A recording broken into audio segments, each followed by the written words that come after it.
सौम्ये साकरे नाम विश्रुतम् येषां चरणसान्निध्यात् जीवा मुक्ता भवन्ति साकरे वंशविख्यातं ज्ञानदानपरायणं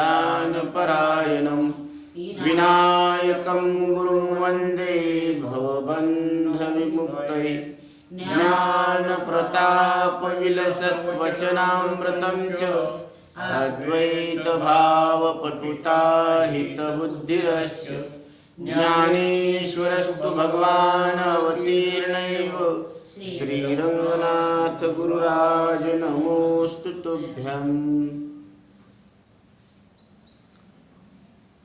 अशी ही चुडालेची कहाणी। मुळात तिला बराचसा आधार असला तरी स्वामींनी मूळ कथेचे शब्दशः अनुसरण केलेले नाही। या रूपांतरात त्यांनी मुळातले काही भाग वगळले आहेत, काही भागांचा विस्तार केलेला आहे, क्वचित मूळ कथेतील अनुक्रम बदलला आहे व स्वतःच्या दृष्टीने तिला सुसंगती आणावयाचा त्यांनी प्रयत्न केलेला आहे। त्यांनी घेतलेल्या स्वातंत्र्याची पाहणी करणे उद्बोधक ठरेल। योग वासिष्ठ हा एक स्वतंत्र मोठा प्रबंध असून त्यात वेदांतातील विविध विषय निरनिराळ्या आख्यानांच्या द्वारा सांगितलेले आहेत। साहजिकच एका आख्यानात संपूर्ण वेदांत येणे शक्य नाही। चुडालाख्यानात सुद्धा मुख्यतः जो विषय आख्यानात सांगितला आहे तो म्हणजे चित्त त्याग अथवा वासना त्याग, वासनेचा त्याग कसा करावयाचा हा होय। वासनेचा त्याग कसा करायचा हा विषय सांगितलेला आहे। त्याच्या अनुषंगाने ब्रह्माचे स्वरूप व जगाशी त्याचा संबंध इत्यादी विषयही तेथे आलेले आहेत। स्वामींना स्वतंत्र ग्रंथ लिहावयाचा असल्याने केवळ एवढ्या विषयावर त्यांचे भागणार नव्हते। त्यामुळे येथे कुंभकाने राजाला केलेल्या उपदेशाचे निमित्त साधून स्वामींनी अगदी सारांश रूपानेच पण स्वतःला अभिप्रेत असलेले सर्व विषय येथे समाविष्ट केलेले आहेत। मुळात फक्त तत्वविचाराचाच भाग आहे, त्यात अभ्यास प्रक्रियेची चर्चा नाही। स्वामींनी मात्र या दोन्ही भागांचा त्यांच्या प्रथेला अनुसरून येथे समावेश केलेला आहे।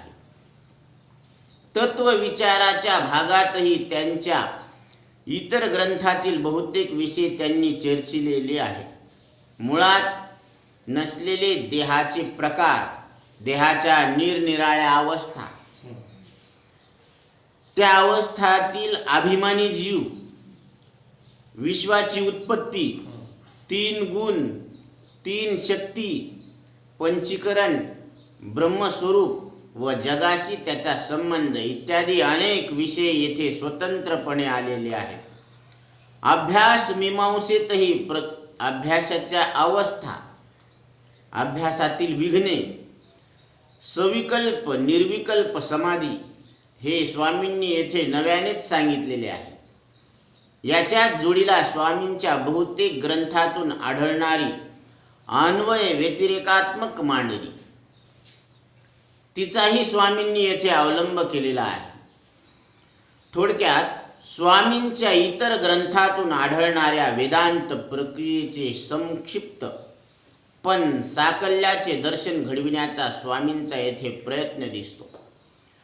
फक्त येथे स्वामींनी सरळ निरूपण केले आहे।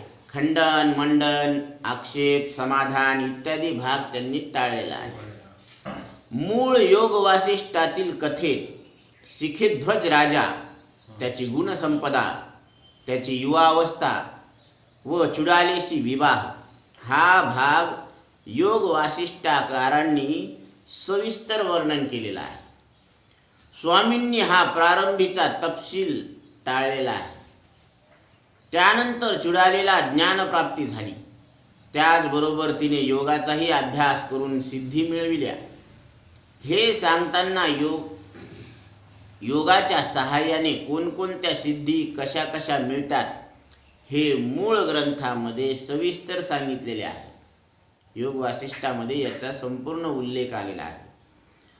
हंसराज स्वामींनी योग सिद्धींची ही चर्चा कटाक्षाने टाळली तर आहेच, पण चुडालेने हा योगाभ्यास ज्ञान प्राप्तीच्या काळात न करता नंतर राजाचा शोध घेण्यासाठी केवळ आपद्धर्म म्हणून केला आणि सिद्धी मिळविल्या असे दाखविले आहे व तेच जास्त संयुक्तिक वाटते. क्रम थोडासा बदलला. योगाला गौणत्व देणाऱ्या स्वामींच्या विचारसरणीशीही ते सुसंगत आहे.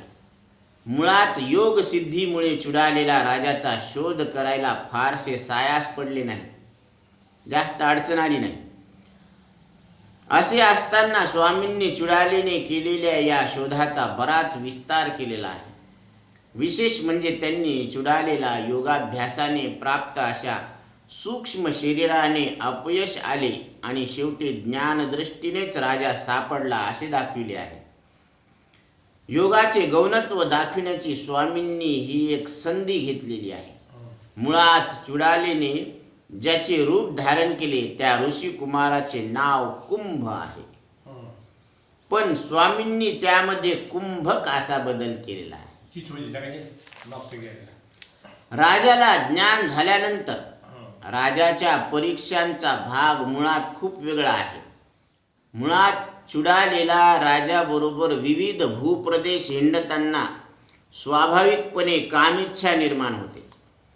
ज्यावेळेस ते हिंडत असतात त्यावेळेस, व तिच्या पूर्तीसाठी तिने दुर्वासाच्या शापाचे नाटक रचले आणि मदनिकेचे रूप घेऊन राजाशी लग्न लावून घेतले. त्यानंतर इंद्रादी देव निर्माण करून राजाच्या संपत्ती लोभाची तिने परीक्षा पाहिली असे आहे. हंसराज स्वामींनी या क्रमात बदल करून प्रथम इंद्राचा प्रसंग सांगून त्यानंतर परीक्षेचा भाग म्हणूनच विविध भूप्रदेश हिंडण्याचा भाग सांगितलेला आहे. तसेच त्याच्या स्त्रीविषयक प्रवृत्तीची परीक्षा पाहण्यासाठी दुर्वास शापाचे नाटक तिने रचले असे दाखवलेले आहे. असे करण्याने चुडाले सारख्या प्रौढ वयातील ज्ञानी स्त्रीला कामेच्छा होणे हा तिला गौणत्व आणणारा भाग वगळून तिला उदात्त बनविण्याचे कार्य झाले असले तरी चुडालेच्या व्यक्तिरेखेतील मानव सुलभ स्वाभाविक वृत्तीचे जे दर्शन मुळात होत होते ते नाहीसे झाले आहे. दुर्वास शापाची घटना मुळात जेवढी स्पष्टपणाने सांगितली आहे तेवढी तशी सांगण्याची स्वामींना आवश्यकता वाटली नाही. त्यानंतर मदनिकेच्या व्यभिचाराबद्दल मदनिकेला पश्चाताप होतो व ती राजाला त्या पापाबद्दल स्वतःला शिक्षा करण्याची विनंती करते, पण राजा त्या विनंतीचा अवहेर करतो असे स्वामींनी सांगितले आहे. मुळात राजा केवळ लोक हसतील म्हणून मी तुझा पत्नी रूपाने स्वीकार करू शकत नाही असे तिला सांगतो. असे सांगून या ज्ञानाची इथे स्वामींनीही या राजाला अधिक उदात्त बनवलेले आहे. असं सांगून स्वामींनी काय केलं, राजाला अधिक उदात्त बनवलं. मुळात राजाला ज्ञान सांगण्यापूर्वी कुंभ आपल्याला ब्रह्मदेवाकडून जसे ज्ञान मिळाले तसे मी तुला सांगतो असे सांगून या ज्ञानाची परंपरा सांगितलेली आहे. पण हंसराज स्वामींनी अशी परंपरा सांगितलेली नाही. याशिवाय शैलीच्या दृष्टीने उभयतात फरक आहे. योग वासिष्ठात निसर्ग वर्णन, अलंकार इत्यादींची रेलचेल आहे. त्यामुळे तत्वज्ञानात्मक ग्रंथ असूनही तो एक काव्यग्रंथ वाटतो. हंसराज स्वामींचा मुख्य भर कथानकाचा ओघ कायम ठेवण्याकडे आहे. षड अक्षरी चरणांच्या अभंगांची योजना कथेच्या प्रवाहाला उपकारक झाली आहे. निसर्ग वर्णनात स्वामी फारसे रमू शकत नाही. अलंकार वैचित्र्यही त्यांना साधत नाही. अलंकार, निसर्ग वर्णन, पण एखादा विचार विविध दृष्टांताच्या सहाय्याने प्रभावीपणे मांडण्याची स्वामींची कसब मुळातल्यापेक्षा सरस आहे. वेगवेगळे दृष्टांत दिलेले आहे. तसेच कथेतील भावपूर्ण प्रसंग रंगवितांना स्वामी मूळ ग्रंथावरही मात करतात. या रूपांतराला मुळापेक्षाही अधिक भावार्द्रता प्राप्त झाली आहे. त्यामुळे एक सुंदर आख्यान काव्य म्हणूनही हा ग्रंथ खूप वाचनीय झाला आहे. अभंग छंदात असलेल्या या ग्रंथात एकूण 2201 कडवी आहे. 100 कडव्यांचे एक अशी एकूण 22 शतके होतात. ही 22 शतके म्हणजे 22 सुटे अभंग असे समजावयास हरकत नाही. या प्रत्येक शतकाच्या शेवटी स्वामी स्वतःची वेद किंवा वेदराय ही मुद्रा वापरतात. वेद म्हणणे किंवा वेद बोले अशा स्वरूपात हा मुद्रेचा उपयोग क्वचित दिसून येत असला तरी तो विशेष नामासारखा स्वामींनी केलेला नाही.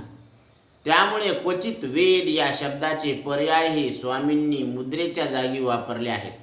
उदाहरणार्थ 15व्या अभंगाच्या शेवटी स्वामींनी निगम हा शब्द वापरला आहे. कोणीकडून तरी वेद वा वेदवाचक शब्द वापरला की स्वामींचे काम भागले. उदाहरणार्थ वेदाचा मतितार्थ उपदेशक्रम होईल सुगम मुमुक्षुसी.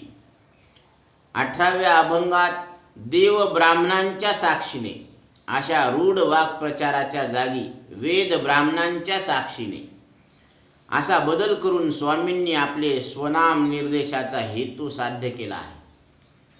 चुडालीची कहाणी मुळातच गोड आहे, खूप चांगली आहे, पण ती अधिक गोड करून सांगण्याची काळजी स्वामींनी घेतली आहे.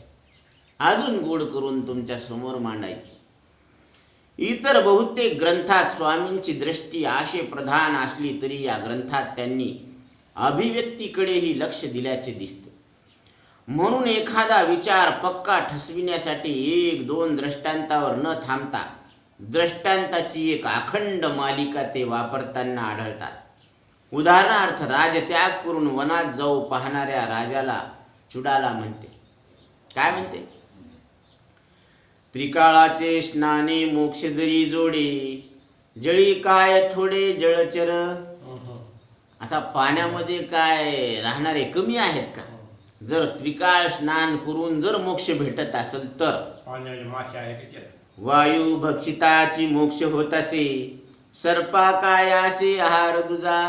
वायू भक्षण करून जर मोक्ष भेटत असेल तर सर्पाला दुसरा आहारच कोणता आहे वायू भक्षणाशिवाय. पर्णाशे करिता मोक्ष प्राप्ती व्हावे, तरी मेषाबा यावे मुक्त दशा. मग मेषाला सुद्धा मुक्त दशा यायला पाहिजे. मोक्ष प्राप्ती लागी असावी निराशा, चातका दुराशा कोठे आहे. आता चातक सुद्धा वरी आशात धरून बसलेला आहे ना. म्हणून आशावानाला जर मोक्ष भेटत असेल असं म्हणावं तर चातकाला भेटावा. भस्माचे लेपन होय मोक्ष कर, न लोळती खर उकरड्या. आता ते गाढव उकरड्यावर लोळते, मग त्याला सुद्धा भस्म लागतं का नाही.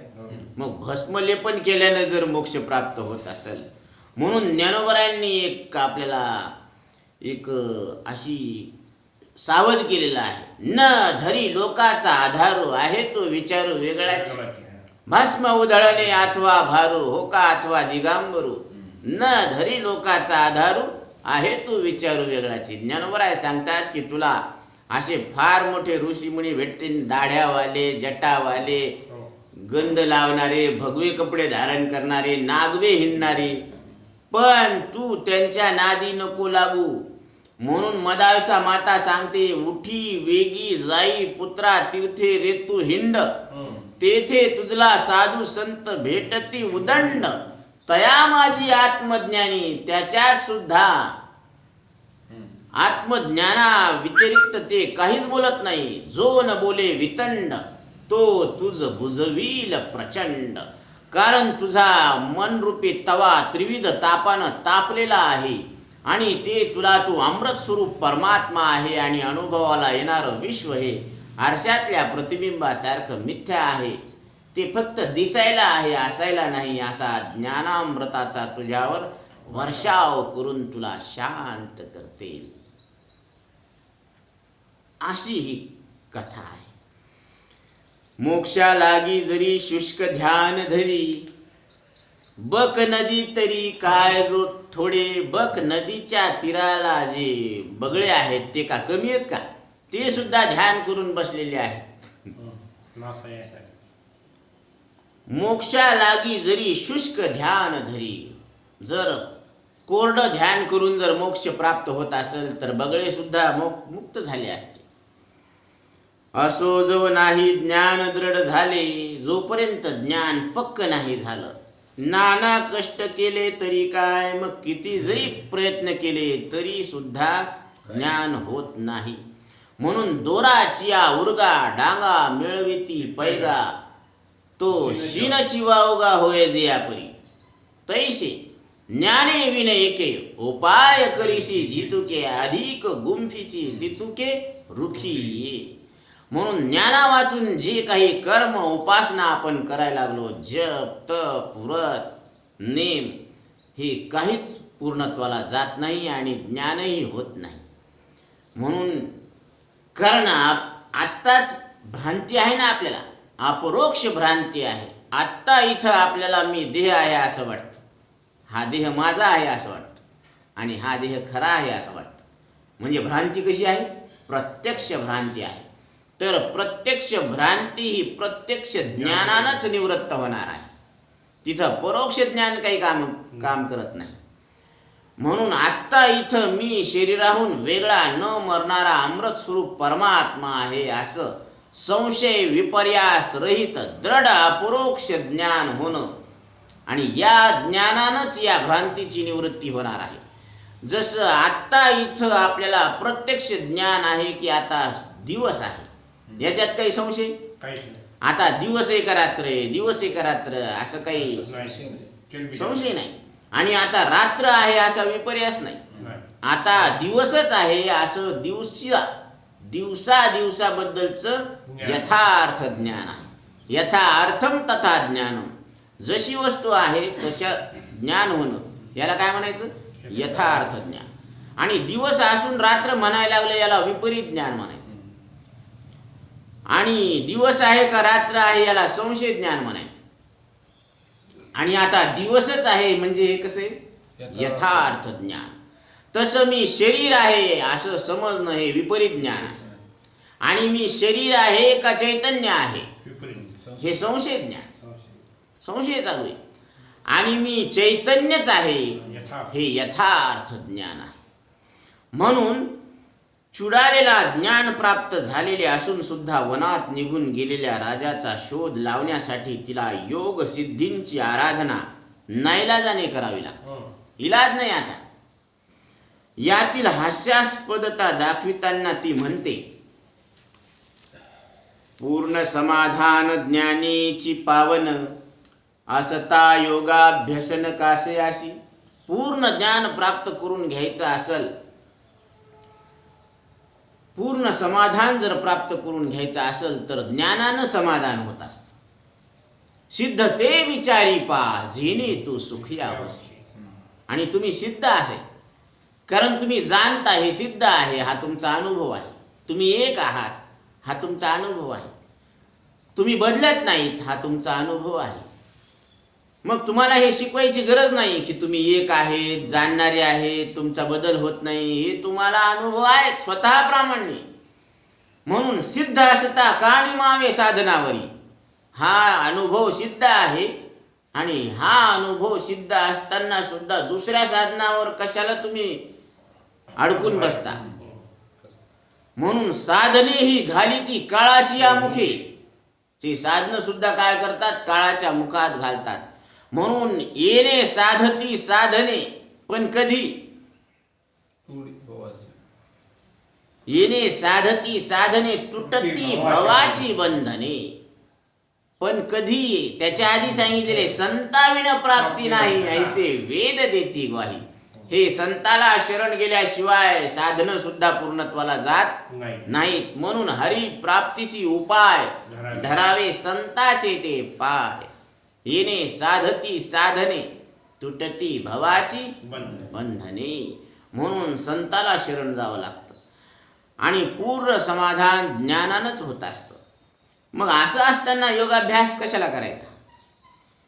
असुराया करिता अवश्य करणे, परी तया तेने समाधान. आता राजासाठी करायचं म्हणल्यावर मग समाधान मानावंच लागतं. पिकलिया शेती नांगर घालीजे, शेत पिकल्यावर नांगर घालायचं. तेवी आता की जे योगाभ्यास, तशा पद्धतीनं आम्हाला काय करावं लागेल? आता योगाभ्यास करावा लागेल. सायुज्य पदवी पूर्ण असोनिया, जाणे मागावया मधुकरी. सायुज्य मुक्ती आपल्याला प्राप्तच आहे, तरी सुद्धा आता काय करावं लागेल? मधुकरी मागावं लागेल. कारण कसं असते, ओम भवती भिक्षाम देही असं म्हणावं लागतं. आणि नाथ संप्रदायामध्ये अलक निरंजन, अलक म्हणजे जो इंद्रियाच्या कक्षेत येत नाही, निरंजन. निरंजन म्हणजे त्याला पाहण्यासाठी हे इंद्रिय मन वाणी यांचा उपयोग नाही. म्हणून मदालसा माता सांगते, शुद्धोसी बुद्धोसी निरंजनोसी, संसार माया परिवर्जितोसी. संसार स्वप्नम तेज मोह निद्रा, मदालसुल्लपमुवाच पुत्रम. बाळा तू शुद्ध आहेस, बुद्ध आहेस, निरंजन आहेस. निरंजन शब्दाचा अर्थ तुम्ही इंद्रिय मन आणि वाणीच्या पलीकडे असलेले परमात्मा आहात. जसं जमिनीतलं गुप्त धन पाहण्यासाठी डोळ्यामध्ये अंजन घालावं लागतं, पण हे गुप्त धन पाहण्यासाठी सद्गुरूच्या शब्दाचं अंजन घालावं लागतं. मोटके गुरुमुखे उदय जत दिसे, आणि हृदयी स्वयंभाची असे. प्रत्यक्ष भाव लागे अपैसे, अपैसीयची. सद्गुरू सांगतात की ते ब्रह्म तू आहेस, तत्वम असी. मग आपण लक्षात घ्यायचं की तत्वम असी, ते ब्रह्म तू आहेस म्हटल्यानंतर मी शब्दाचा अर्थ शरीर श्वास इंद्रिय अंतकरण रहित जे केवळ अस्तित्व आहे, तो मी ब्रह्मरूप आहे, असा अर्थ आपल्याला स्पष्ट आहे, अभिप्रेत आहे. कुबेरासी जाणे मागावया ऋण, योगाभ्यास करणे तेवी मज. कुबेराला आपण कर्ज मागायला जावं, तसं हे मला योगाभ्यास करावा लागेल. म्हणून इथपर्यंत आपला विषय आलेला आहे. राहिलेला विषय पुंडलिका वरदे हरी विठ्ठल श्री ज्ञानदेव.